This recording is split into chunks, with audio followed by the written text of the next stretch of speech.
तो बच्चों आज हम व्याकरण विभाग में संज्ञा इसके बारे में आज हम जानकारी प्राप्त करेंगे।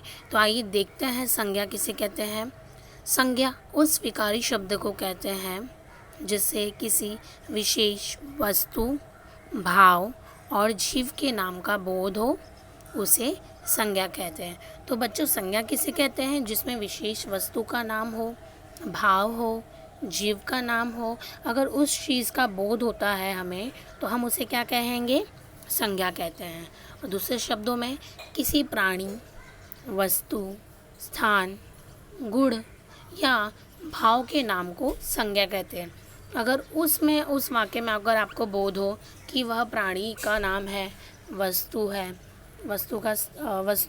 स्थान के नाम है, गुण हो, भाव हो, इन सारी चीज़ों का अगर आपको बोध होता है तो उसे हम संज्ञा कहते हैं। जैसे कि अभी आप उदाहरण देख सकते हैं, प्राणियों के नाम में मोर, घोड़ा और व्यक्तियों के नाम में अनिल, किरण, जवाहरलाल नेहरू आदि।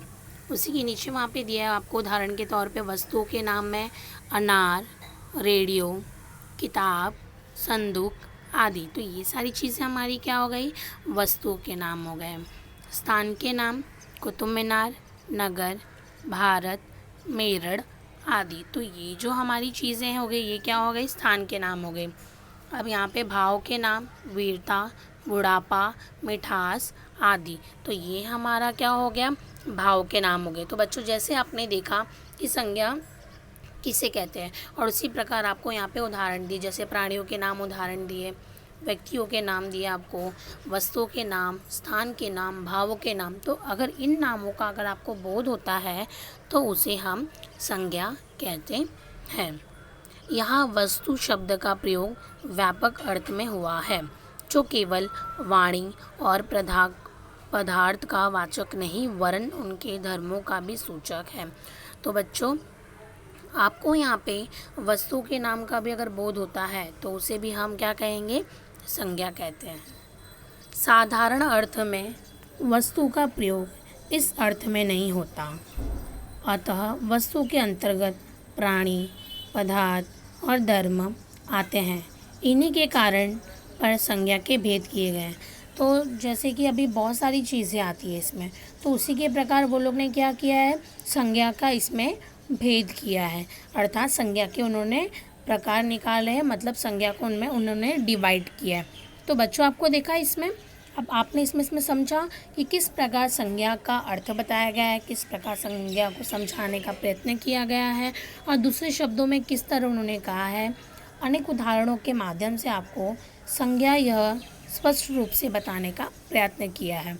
इन उदाहरणों में आपको उन्होंने प्राणियों के नाम, वस्तुओं के नाम, स्थान के नाम, भाव के नाम आदि नामों का आपको उदाहरण देकर संज्ञा को स्पष्ट रूप से समझाने का प्रयत्न किया गया।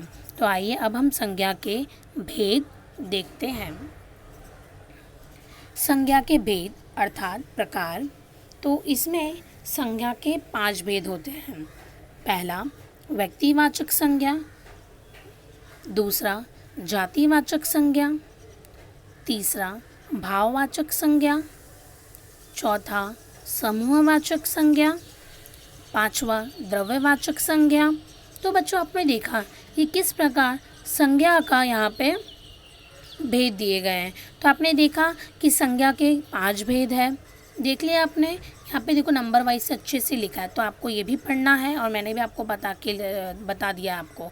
तो आइए अब हम एक एक संज्ञा के बारे में यहाँ पे हम जानकारी प्राप्त करेंगे। तो आइए देखते हैं कि पहले व्यक्तिवाचक संज्ञा में क्या दिया गया है। व्यक्तिवाचक संज्ञा अब आइए उसकी परिभाषा देखते हैं। जिस शब्द से किसी विशेष व्यक्ति, वस्तु या स्थान के नाम का बोध हो उसे व्यक्तिवाचक संज्ञा कहते हैं। तो बच्चों व्यक्तिवाचक संज्ञा में आपको यहाँ पे परिभाषा बताई गई है कि जिस शब्द में आपको व्यक्ति, वस्तु या स्थान का नाम का बोध होता है उसे हम क्या कहेंगे? व्यक्तिवाचक संज्ञा। जैसे व्यक्ति का नाम हो गया, वस्तु का नाम हो गया, स्थान का नाम हो गया। अगर ये सारी चीज़ें आपको आती है उस वाक्य में, यह सारी चीज़ों का अगर आपको बोध होता है तो वो हमारा क्या होगा, व्यक्तिवाचक संज्ञा। तो अभी आपको उदाहरण के माध्यम से अभी यहाँ पे आपको बताया गया है। जैसे व्यक्ति का नाम रवीना, सोनिया गांधी, श्याम, हरि, सुरेश, सचिन आदि। तो ये आपको क्या दिया गया है, व्यक्तियों के नाम गए हैं। अगर इन सारी चीज़ों पर आपका बोध होता है तो वो हमारी क्या कहलाएगा, व्यक्तिवाचक संज्ञा। तो आइए दूसरा देखते हैं यहाँ पे उदाहरण।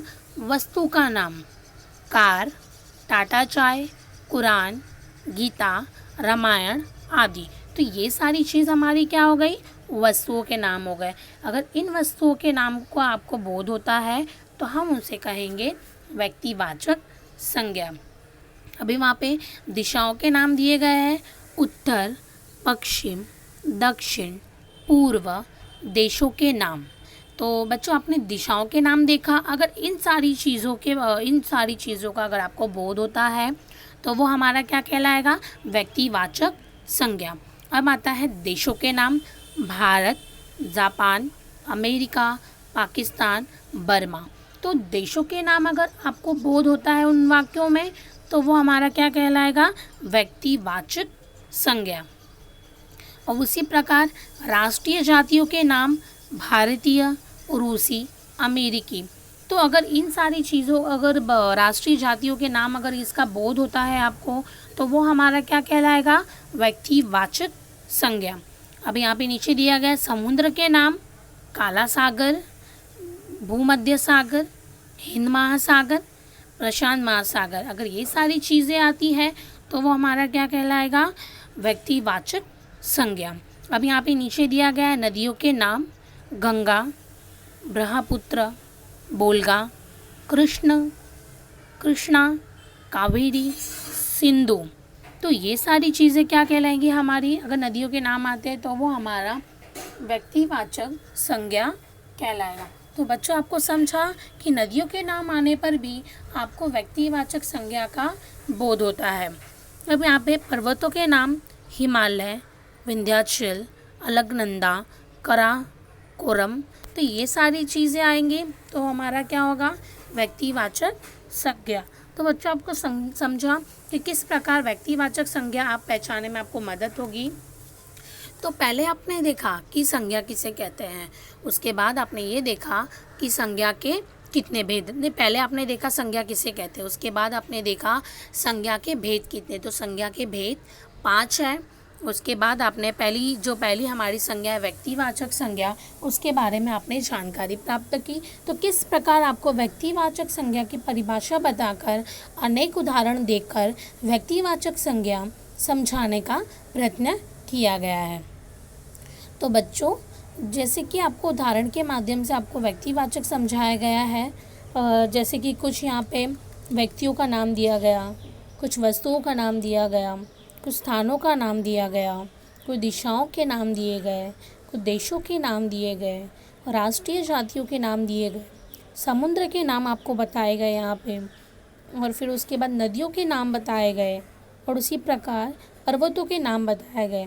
तो व्यक्तिवाचक संज्ञा में व्यक्ति, वस्तु, स्थान, अगर इन नामों में अगर आपको उसका बोध होता है तो वो हमारा क्या कहलाएगा, व्यक्तिवाचक संज्ञा। तो बच्चों आपको समझा कि व्यक्तिवाचक संज्ञा किसे कहते हैं। Yes, very good. तो सबसे पहले हमें यह ध्यान में रखना होगा कि संज्ञा किसे कहते हैं। तो संज्ञा विशेष रूप से व्यक्ति, वस्तु, भाव, रिश्ते, इन सारी चीज़ों का अगर वहाँ पे बोध होता है तो वो हमारा क्या कहलाएगा, संज्ञा कहलाएगी। और फिर उसी प्रकार आपने संज्ञाओं के भेद देखे। तो हमने इसमें पहले भेद में व्यक्तिवाचक संज्ञा, इसके बारे में जानकारी प्राप्त की। तो आपने देखा कि व्यक्तिवाचक संज्ञा किसे कहते हैं। तो व्यक्तिवाचक संज्ञा जिस शब्द में किसी विशेष व्यक्ति, वस्तु, स्थान, इन नामों का बोध होता है तो हम उसे कहते हैं व्यक्तिवाचक संज्ञा। अनेक उदाहरण के माध्यम से आपने स्पष्ट हो गया, अच्छे से आपको पता चल गया। अब हम आगे की जानकारी प्राप्त करेंगे।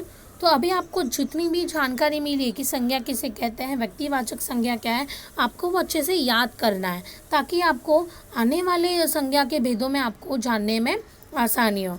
तो बच्चों, आगे की जानकारी हम आगे प्राप्त करेंगे। धन्यवाद।